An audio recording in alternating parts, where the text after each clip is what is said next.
seu milagre habita na palavra que sai da boca de Deus. Fala para quem está do seu lado: o seu milagre habita na palavra que sai da boca de Deus. Por isso que quando não carregamos palavra, a gente se assusta com a ausência de milagres. Mas todo milagre está sujeito a uma palavra que antecedeu o milagre. Jesus diz: Lázaro, vem para fora, então o milagre de Lázaro acontece. Jesus parte o pão e dá graças, então a multiplicação dos pães acontece. Jesus, ele libera uma palavra sobre o paralítico, levanta e anda, e o paralítico levanta e anda, o milagre acontece. Toma a tua maca. Jesus libera uma palavra sobre um leproso. Jesus libera uma palavra sobre um cego. Irmão, guarda isso: todo milagre que você viveu foi antecedido por uma palavra que Deus liberou. Da mesma forma que quando carregamos palavra vivemos milagre, quando estamos vazios de palavra nos tornamos vazios de milagres, porque a palavra libera o sobrenatural de Deus. Quando a palavra sai da boca de Deus, toda a criação ouve e obedece. Quando a palavra é liberada da boca de Deus, tudo que foi criado ouve e se submete. Lázaro não ouviu Jesus chamá-lo, mas a criação ouviu, e tudo voltou a viver a partir de uma palavra de Deus. Os tímpanos estavam mortos, o corpo estava morto, o cérebro não funcionava, já havia cheiro de morte, já estava em estado de decomposição. Mas quando a criação ouviu a voz do Criador, se submeteu, e ela voltou a viver.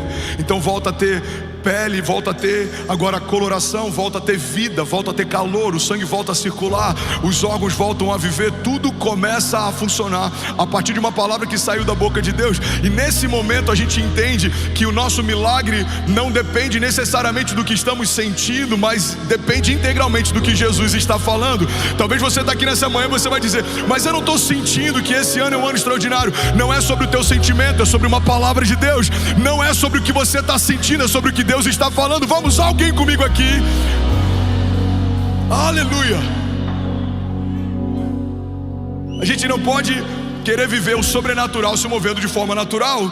Cremos que Deus pode todas as coisas, mas a gente espera a gente poder para então se lançar. Cremos que Deus pode fazer tudo em meio ao nada, mas a gente espera estar tudo pronto para então começar. Não, irmão, o Deus que faz tudo o que existe enquanto nada existia, não depende da tua parcela de naturalidade para fazer. Ele só está aguardando a tua parcela de fé para realizar o sobrenatural. A fé significa tratar as coisas que não são como se já fossem.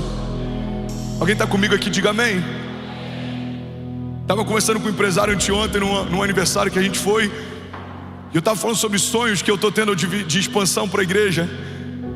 E ele falou: pastor, e aí, como é que você está fazendo? Como que você se organiza para isso? Eu falei: a minha única organização é continuar ouvindo os céus, porque tudo que a gente está vivendo é por conta disso. Ele falou: mas você não está organizando o caixa da igreja? Eu falei: irmão, o caixa da igreja não fazia sentido quando saímos do auditório 1 para o 2. O caixa da igreja não fazia sentido quando saímos do 2 para o 3. O caixa da igreja não faz sentido quando saímos desse lugar para a próxima expansão. Porque se você quer viver por fé, você não pode mais se mover pelo que você está sentindo. O que você sente é natural, o que Deus está falando é sobrenatural. O que você sente é limitado, mas a palavra de Deus, ela é uma fonte ilimitada. O que você sente fala a respeito do que é possível. O que Deus está falando fala a respeito do que é impossível. O que você sente fala a respeito daquilo que os seus olhos já viram. O que você ouve de Deus fala a respeito daquilo que olhos não viram, ouvidos não ouviram. Vamos, alguém comigo aqui? E não penetrou no coração do homem aquilo que Deus preparou para aqueles que creem e caminham debaixo do seu propósito. Então precisamos escolher se a nossa jornada vai ser a partir daquilo que sentimos, se a nossa jornada vai ser a partir daquilo que Jesus está falando. 17 mil famílias online. Você pode celebrar Jesus por cada família online nessa manhã. Vamos, Lagoinha, vamos. Tem milhões de pessoas que queriam estar aqui onde você está. Faça valer o lugar onde Deus te plantou. Aleluia. Qual o problema, pastor, de ter uma jornada natural? O problema é que você vai ser inconstante. Tem dia que você vai crer que vai estar tudo certo, tem dia que você vai achar que tudo acabou. Por quê? Porque você ancorou algo certo no lugar errado. Emoções são volúveis, sentimentos são volúveis. Zygmunt Bauman, um dos maiores sociólogos modernos, ele fala a respeito de relações líquidas, sociedades líquidas e estruturas líquidas. Tudo que antes era estabelecido e firme, na geração atual foi liquefeito. Então, alianças que eram para sempre duram pouco. Relacionamentos que eram para sempre duram nada. Relações que eram para sempre são muito frágeis hoje. 3 semanas você vem, não gosta da palavra pregada, você muda de igreja. Um gabinete, você não ouve o que queria ouvir, você muda de igreja. A primeira briga do relacionamento, termina o namoro. Primeira crise no casamento, pega as malas e vai embora. Por que isso tem acontecido cada vez mais? Porque as relações estão líquidas. Tudo que era estabelecido e firme, tudo que era inegociável, tudo que era inflexível, está sendo relativizado. A fé é relativa para alguns. O sexo e o gênero tem sido relativizado por outros. Os costumes. Então, quando tudo é relativo, eu começo a ancorar minha expectativa em coisas que são relativas também. Quando tudo vai bem, eu estou firme com esperança. Quando tudo vai mal, a minha esperança se esvai e eu estou pensando que tudo acabou. Mas a gente precisa olhar para os heróis da fé, porque eles tiveram uma conduta que fizeram com que o nome deles fosse escrito na Bíblia como uma referência de posicionamento em meio a cenários de crise. Hebreus 11 fala a respeito de homens que enfrentaram o poder da espada e do fogo, homens que foram cercados, afrontados, mas permaneceram firmes. A gente lê os salmos de Davi em meio a cenários de crise. Irmão, Davi não teve uma história em que sempre tudo ia bem. Davi vê o seu filho abusar da sua filha. Davi vê o seu outro filho tirar a vida do próprio irmão. Davi enfrentou perseguições de quem ele mais amou e cobriu. Davi teve que se refugiar em desertos e cavernas com seus valentes. Ele precisou enfrentar momentos de crise. Davi viu o seu ministério e o seu reinado ser manchado por conta de um dia mau em que ele olhou para quem não deveria olhar e ele fez o que não deveria fazer. Mas ainda assim, Davi sempre voltava para esse lugar de refúgio. Um dos salmos mais poderosos, a palavra de Deus diz que o salmista declara: eu elevo os meus olhos aos montes, de onde virá o meu socorro? E ele diz: o meu socorro vem do Senhor que fez os céus e a terra.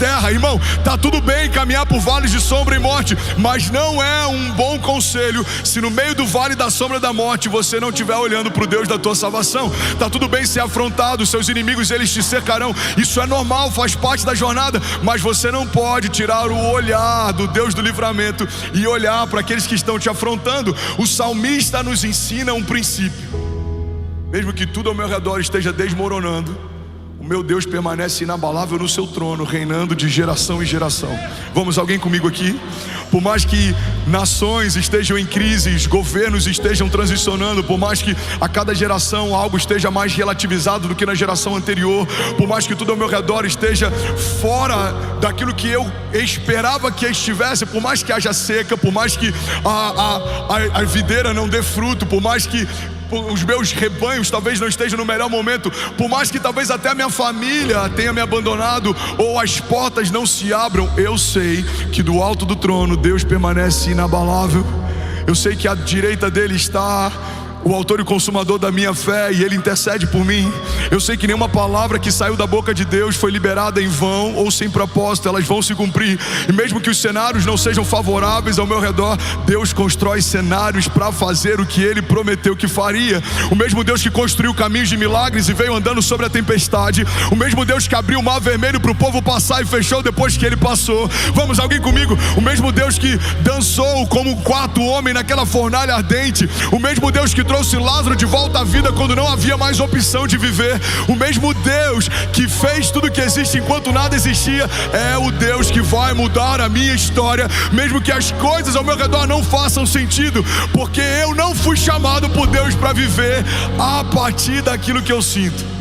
Eu fui chamado por Deus para viver a partir daquilo que Ele fala. Tudo bom? Você acabou de assistir uma mensagem aqui do nosso canal. Eu tenho certeza que ela te edificou e que ela vai gerar algo novo em você. E a gente separou mais 2 vídeos. Eu quero deixar essas indicações aqui para você continuar queimando com Jesus. E eu quero muito te fazer um pedido também. Se essa mensagem te edificou, comenta aqui embaixo, segue o canal, me ajuda a compartilhar para que mais pessoas sejam tocadas também. Deus te abençoe.